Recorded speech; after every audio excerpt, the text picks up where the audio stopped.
Our planet is trying to tell us something.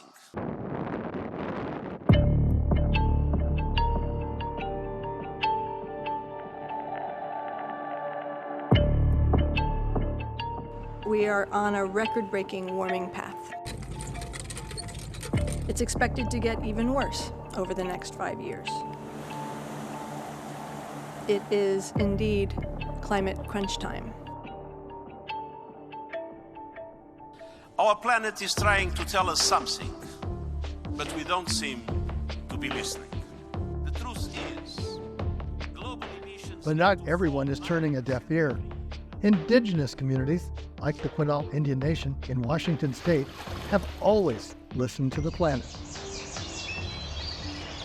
And now, stand ready to light a path forward.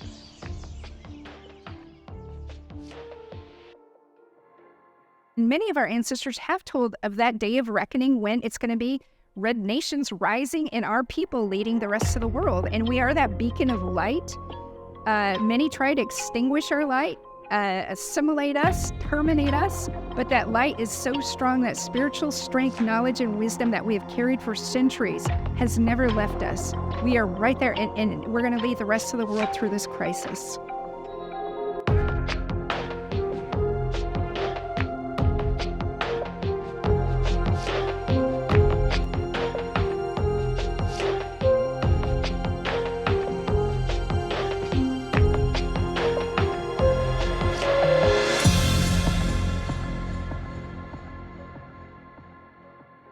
I'm here in Tahola on the Quinault Indian Nation. Today the sea is calm, but the sea is also relentless. It keeps rising. The community of Tahola faces floods every year, and in 2021, people were evacuated. Plus, there are king tides, the highest tide of the year that pushes water back several streets. So more than 20 years ago, this community began talking about relocation. So the water was coming in from the river and just coming directly into the village. And then it was just kind of coming in through the driveway and then coming in through the rocks. It probably filled up both of these streets here within 2.5, 3.5 hours maybe. And then where we were standing now, we probably got up to, a little over 12 inches. What makes the Quinault story so powerful is that it's a window into our future. The idea that, like it or not, a changing climate will determine how we live, where we will live, what we will eat, and how much it's going to cost.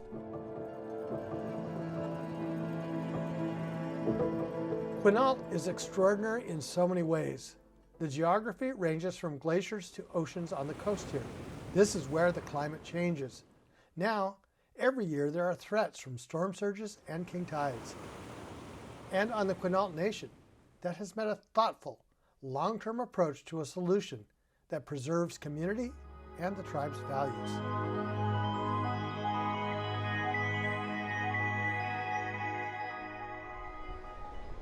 There you go. I think high tide's here in about 2 more hours. So you can see the ocean here kind of starting to wave up, but as you look down, you can actually see there's a ton of driftwood sitting up here, and it just keeps accumulating more and more every year. So not only is it on the top of the wall, it's kind of came over the wall. So for several years now, the Quinault Indian Nation has been in the process of planning a move of the village of Tahola from the mouth of the Quinault River to higher ground. This process started more than 20 years ago, showing the firsthand complexity of how climate change impacts one community. Tribes have really been at the leading edge of people in this country feeling the impacts of climate change. And of course, tribes have been warning about this for a long time. And also offering solutions, not just practical mitigation, but big picture action based on age-old understandings of the values of living in balance with the planet. The World Bank's own research shows that 80% of the world's biodiversity is managed by the indigenous populations, which only make up 5% of the world population. And so 80% is being managed by indigenous people and indigenous knowledge. So if you want to figure out how to best manage biodiversity, how to best manage conservation, you need to turn to indigenous people and you need to incorporate indigenous knowledge into the work that you do. I believe that indigenous values are the solution to the climate crisis, and I think you see us here in Minnesota, but also all across the country, returning to indigenous ways of knowing in working to solve the climate crisis. We're at this place in time where the world is on a trajectory that can't go any further. It's not sustainable. And so we're starting to witness everything collapse around us. We're seeing ecosystems collapse. We're seeing political systems collapse. And as everything around us collapses, those things that we stand on to be true, to be timeless, we are rising.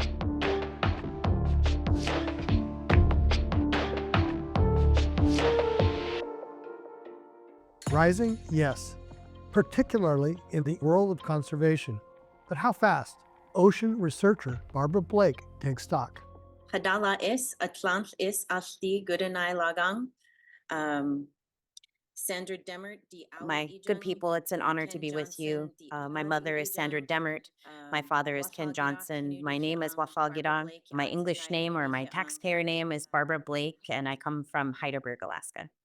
As I think about the world of conservation and the world that has been developed over years, you know, this space has not always been a friend to Indigenous communities and has not always really led with the ideals and the perspectives that have been passed on for thousands of years and from our ancestors. And it's definitely taken a while for Indigenous knowledge to be seen, even in the same vein that Western science or scientists today see the world and see the shaping of resources, the shaping of management of those resources.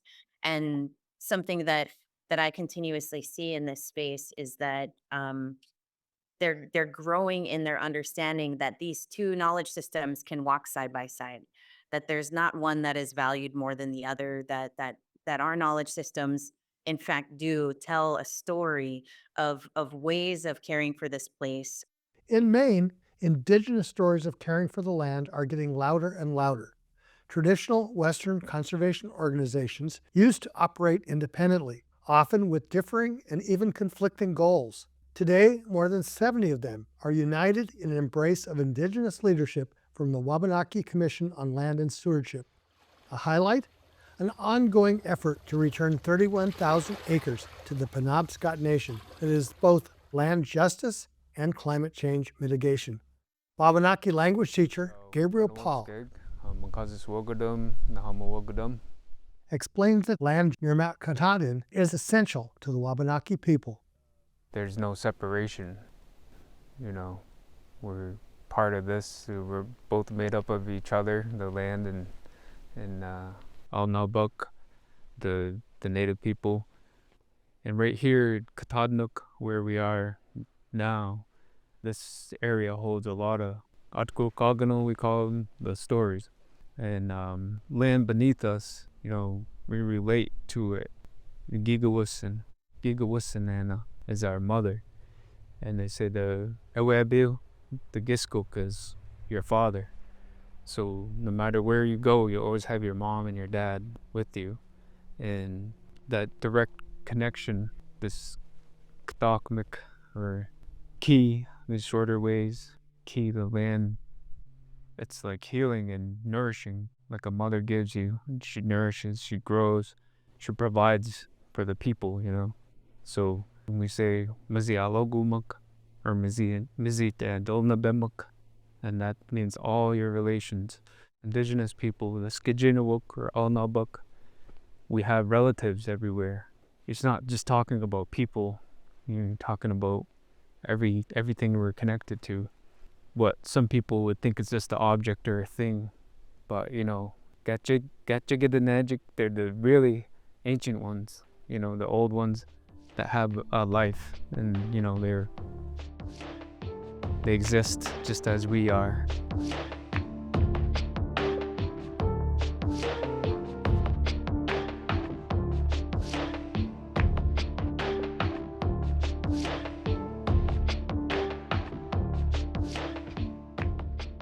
it cuts to the heart of what Penobscot Nation, Penobscot culture and community is about. And so I think, you connect those lands to our current holdings and then the Katahdin Woods and Waters National Monument, right? It creates this corridor of management, of caretaking that we as Indigenous people really holds out the hope for the entire planet, the whole set of issues we need to respond to, rapid climate change, biodiversity loss, all of those sort of fundamental problems.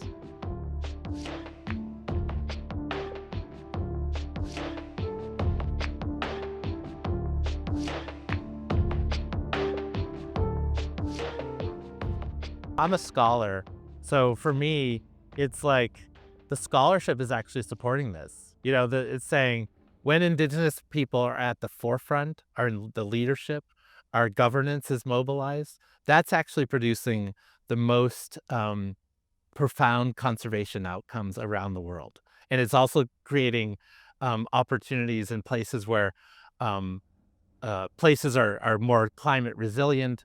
We're able to adapt to the changing climate, as well as offer the frameworks for mitigation.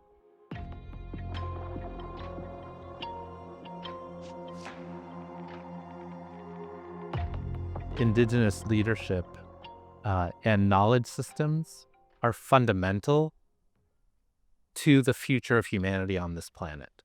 I know I'm not the only person who believes that.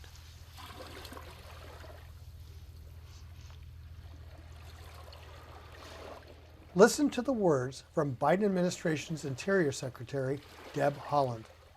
My ancestors lived sustainably in the Southwest and survived famine and drought with the understanding that future generations would rely on their hard work and sacrifices. I can't help but think about the environmental tragedies that might have been avoided, like the Dust Bowl, the extinction of the passenger pigeon, and the growth of extreme wildfires across the West if the federal government had consulted with and respected the practices of stewarding the earth that Indigenous people developed over millennia.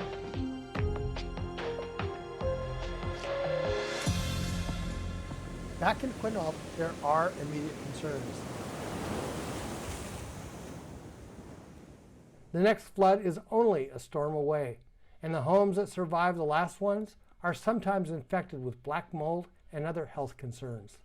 The new village is about a half-mile away on higher ground. The Quinault Nation has built most of the infrastructure, streets, housing plats, sewage. So what you can see here is the development of our first phase. But as far as building the houses, that's still a whole nother phase to go. So I know we were talking about. And reflecting the nation's priorities, the Generations House, the first building, is a center for elders and children. This was our most modern effort to relocate our most vital citizens with all of our next generations. There are still many questions to be answered. What happens to an elder who has worked their whole life and paid off their mortgage, but because they live in a flood zone, they have to start all over again? How does that work?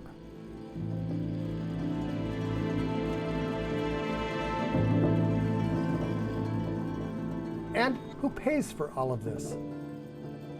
The Quinault Nation has not figured out yet where more than $450 million will come from. We recently just did win an award for, I think, $1.9 million from HUD, and that was to construct 6 senior units. So that's going to be our first go. And here's the thing. The Quinault Indian Nation is further along in this sort of planning than nearly every community on the planet. Few, and certainly not federal or state agencies, are putting time and resources into planning their move to higher ground. When we drove up the coast to get to Tahola, we passed through low elevation towns and even cities and observed firsthand the scale of the problem. It's clear that we are just beginning to see how expensive adapting to the climate will be. The Bureau of Indian Affairs has awarded $25 million for 3 communities working on their move to higher ground. In addition to Quinault, 2 villages in Alaska, Newtok and the native village of Nupakiak, top the list. And back to Quinault. A second village, Queets, is also in the early stages of a relocation plan. The takeaway here is the scale of what's required across the globe to move people away from danger.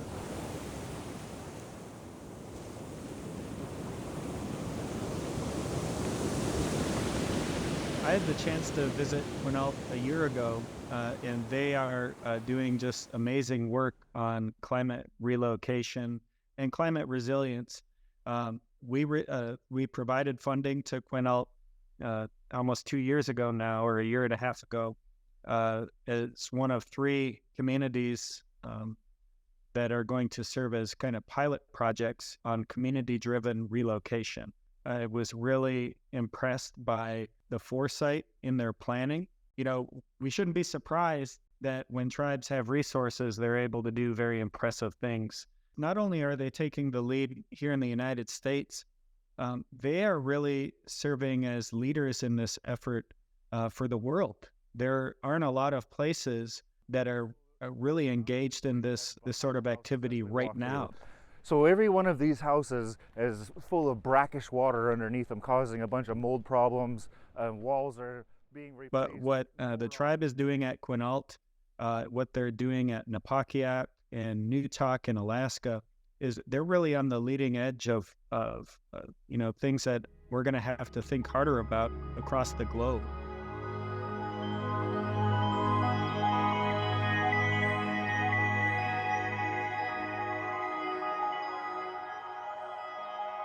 The biggest question may be the scale of what's involved. So many places across the planet where people have lived for generations may no longer be habitable.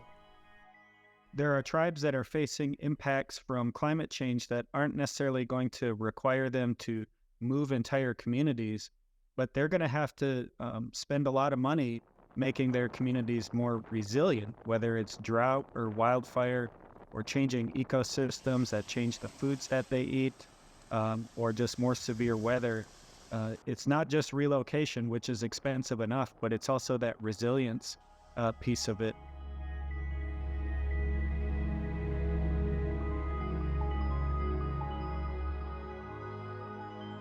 A report by the Natural Resources Defense Council, the NRDC, looked at the risk of flooding and concluded that more communities are in danger. The data was collected from the Federal Emergency Management Agency. The scale of what we all need to be planning for and thinking about is massive. It is a bigger and more communal problem than many of us have ever thought about before in our lifetimes or for generations. And so even in communities that have put so much thought and effort and planning into relocation, you can still see how hard it is. Most of the data that we have are from non-tribal communities because those are the places that are more likely to have federally backed flood insurance through FEMA, which is where a lot of our data comes from. And looking at those data sets from FEMA, we see that before getting any kind of help to reduce the risk to your repeatedly flooded home, you might flood 3, 4, 5, 10 times before any assistance is available.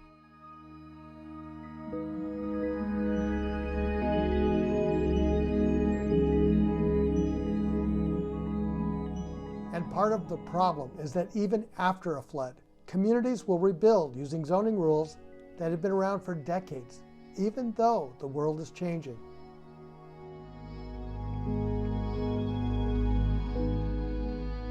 The actual risk is changing because of climate change, development patterns, erosion. A place that didn't flood a generation ago might be flooding regularly now. It might be flooding every time there's a high tide. Another reason why areas that have previously been considered low risk are now at higher risk is because our understanding of that risk is just out of date.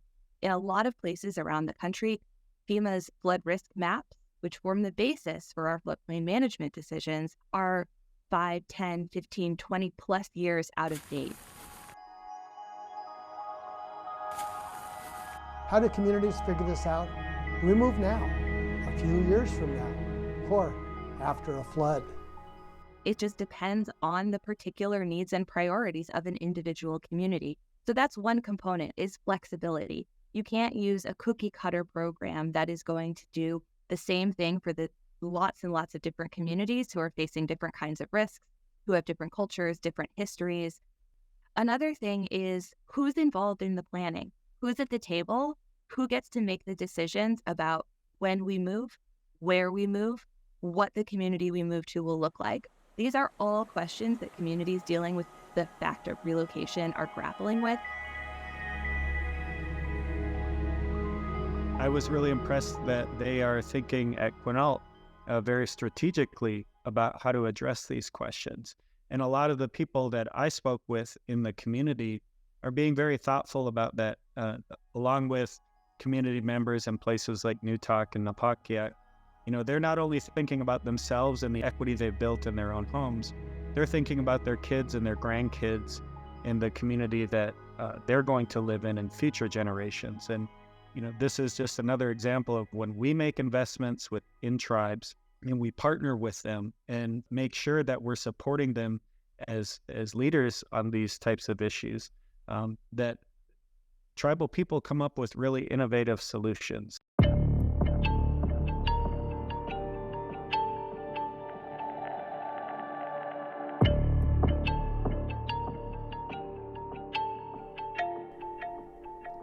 The climate story is as much about values as it is a changing planet. It's easy to see the connection between the Quinault people and their place in this world.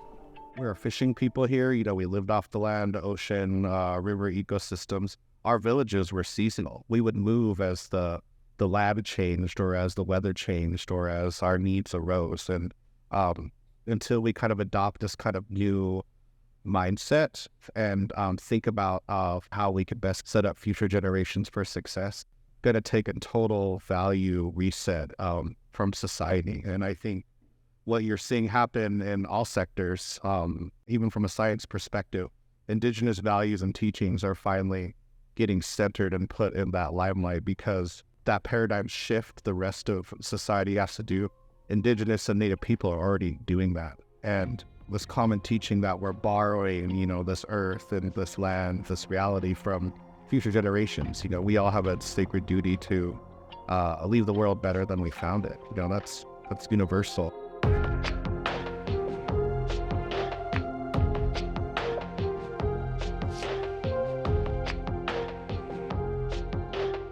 Any climate policy initiative will fail or be fundamentally flawed without Native people at the table in a meaningful way. You know, this whole transition to, you know, a green energy framework or a green energy grid, you know, for us, you know, some in Indian country have started calling it green colonialism, because these projects, which sound good, you know, big hydrogen hubs or offshore wind, they have significant impacts to the environment and just the scale, the footprint, the impacts to water, to air, all of that. There's a cost. And a lot of times it's right on top of a sacred site, or it's right on top of a very significant area of cultural interest, or will significantly impact a Native way of life. Unless we are at the table to give that perspective and be able to have decision-making authority, you know, these projects are always going to be flawed.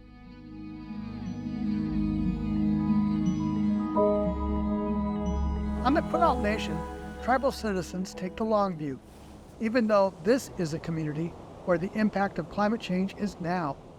Our identity and existence is indivisible from the land and territory that we steward.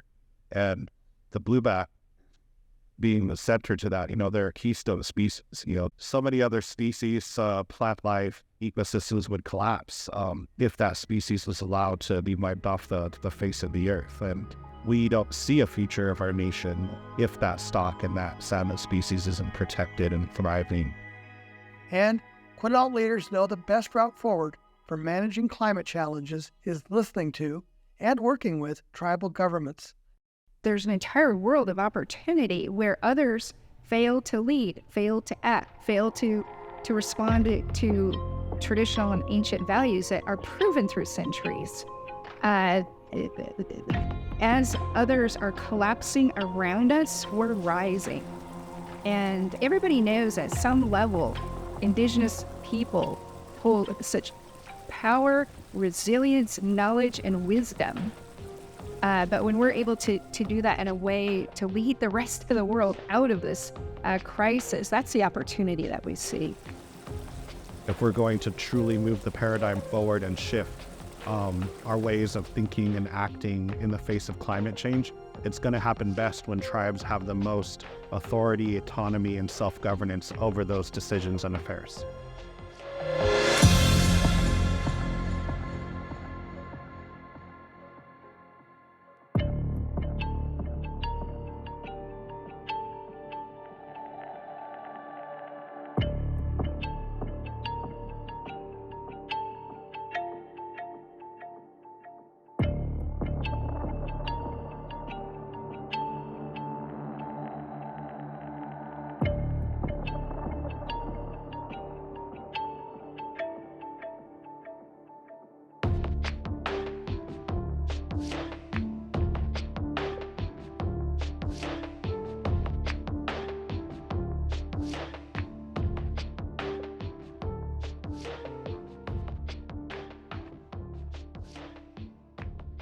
I wish I could recall which elder said this quote, but it has been emblazoned in my mind. And they said that indigenous knowledge is no longer the backup plan. It is the plan. And I really do believe that the survival of our earth in a healthy way, the survival of us as people, is really dependent upon restoration of those indigenous values, and taking a more holistic approach and kinder approach with each other.